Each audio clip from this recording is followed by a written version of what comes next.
தெலுங்கானா மாநிலம் ஐதராபாத்தின் சந்திராயங்குட்டா பகுதியில் உள்ள ஷாஹி நகரில் வசிப்பவர் அமீன் அகமது அன்சாரி. இவர் 7 அடி உயரமுள்ள இளைஞர். இவரது தந்தை கச்சேகுடா ஆர்டிசி டிப்போவில் தலைமை காவலராக பணிபுரிந்த நிலையில் அவர் கடந்த 2021இல் உடல் நலக்குறைவு காரணமாக இறந்தார். இதையடுத்து கருணை அடிப்படையில் இன்டர்மீடியட் 2ஆம் ஆண்டு முடித்த அமீன் அகமது அன்சாரிக்கு ஆர்டிசி நிர்வாகம் சில மாதங்களுக்கு முன்பு கண்டக்டர் பணி வழங்கியது. அதன்படி அரசு பஸ்ஸில் கண்டக்டராக வேலையில் சேர்ந்தார் அமீன் அகமது அன்சாரி.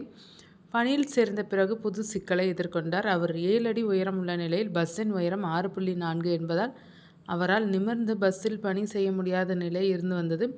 இதனால் தலையை பக்கவாட்டில் சாய்த்து கொண்டு சுமார் 10 மணி நேரம் வேலை செய்ய வேண்டிய நிலை ஏற்பட்டது. இதனால் அவருக்கு தினசரி கழுத்து மற்றும் முதுகு வலியும் தூக்கமின்மையும் ஏற்பட தொடங்கியது. இதற்காக அடிக்கடி சிகிச்சை பெற தொடங்கினார். அரசு பணி கிடைத்தும் தன்னால் முழு ஈடுபாடுடன் செய்ய முடியாத நிலையால் அவர் வேதனை அடைந்து வந்தார். இந்நிலையில் அண்மையில் அமீன் அகமது அன்சாரி தலை பக்கவாட்டில் சாய்ந்தவாறு பணியில் ஈடுபட்டதை அதே பஸ்ஸில் சென்ற சிலர் புகைப்படம் எடுத்து எக்ஸ் பக்கத்திலும் பிற சமூக ஊடகங்களில் பதிவிட்டனர்.